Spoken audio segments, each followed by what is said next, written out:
करते हैं खबरों की। मध्य प्रदेश कांग्रेस के प्रदेश अध्यक्ष जीतू पटवारी ने एक्स में पोस्ट किया, जिसमें कहा है कि मध्य प्रदेश की कमलनाथ के नेतृत्व में गठित कांग्रेस सरकार ने ओबीसी आरक्षण को 14% से बढ़ाकर 27% किया। बीजेपी ने ओबीसी के 27% आरक्षण को रोकने के लिए तरह तरह के षड्यंत्र किए, लेकिन उच्च न्यायालय ने आरक्षण के विरोध की सभी याचिकाओं का खारिज कर ओबीसी को 27% आरक्षण देने का रास्ता साफ कर दिया है। प्रदेश कांग्रेस अध्यक्ष जीतू पटवारी का पूरे मामले में वक्तव्य सुनिए।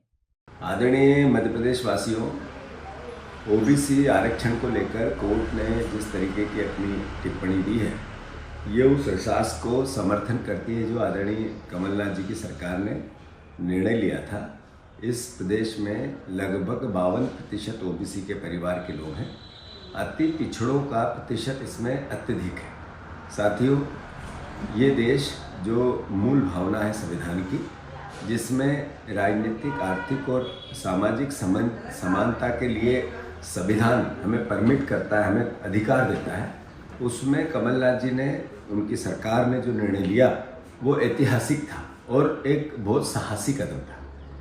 भारतीय जनता पार्टी जब से शिवराज जी, कमलनाथ जी की सरकार गिरा के मुख्यमंत्री बने और अब मोहन यादव जी जब से मुख्यमंत्री हैं, अगर हम पूरी अदालत की कार्रवाइयों को देखें और वकीलों के आर्ग्यूमेंट को देखें, सरकारी वकीलों के आर्ग्यूमेंट को देखें, तो इस पूरे प्रोसेस को कैसे रुकें, डिले कैसे करें, न हाँ करें न ना करें, कैसे बचे सरकार, ये निर्णय भी नहीं हो और सरकार पे कोई अपेक्ष भी नहीं आए, इस तरह की आर्ग्यूमेंट पूरे समय हुई।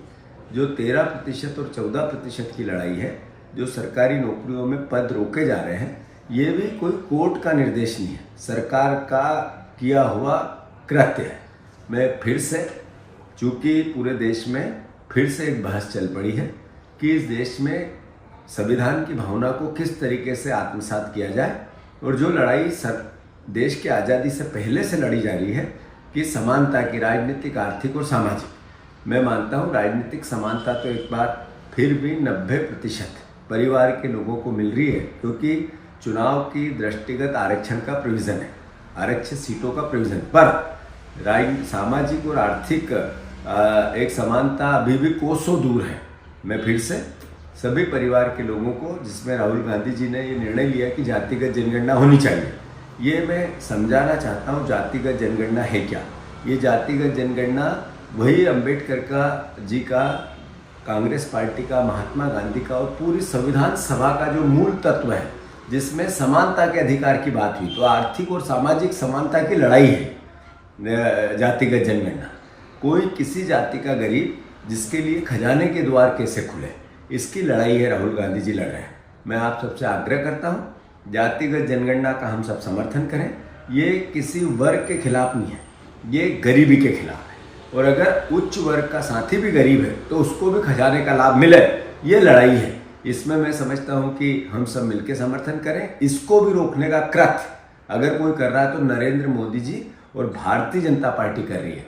मैं मानता हूँ कांग्रेस पार्टी ने अभी महू में बाबा साहब अम्बेडकर की जन्मस्थली पर राहुल गांधी जी और खड़गे जी की उपस्थिति में पूरी कांग्रेस ने संकल्प लिया है कि हम इस साल के अंत तक पूरी पार्टी घर घर जाएगी और जातिगत जनगणना के संकल्प को पूर्ण रूप से प्रतिशत कैसे हो उसकी, इसकी भरपाई, इसकी लड़ाई, इसके हक और अधिकार की बात करेगी।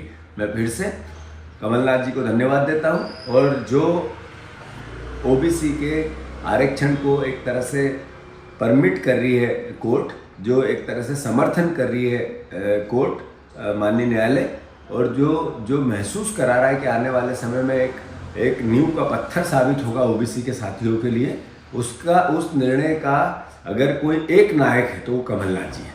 मैं फिर से आप सबको, हम सबको इस लड़ाई के लिए कांग्रेस पार्टी को फक्र महसूस होना चाहिए और हम ये लड़ाई लड़ते रहेंगे। धन्यवाद। खबरों में फिलहाल इतना ही। बने रहिए बेवार्ता न्यूज के साथ।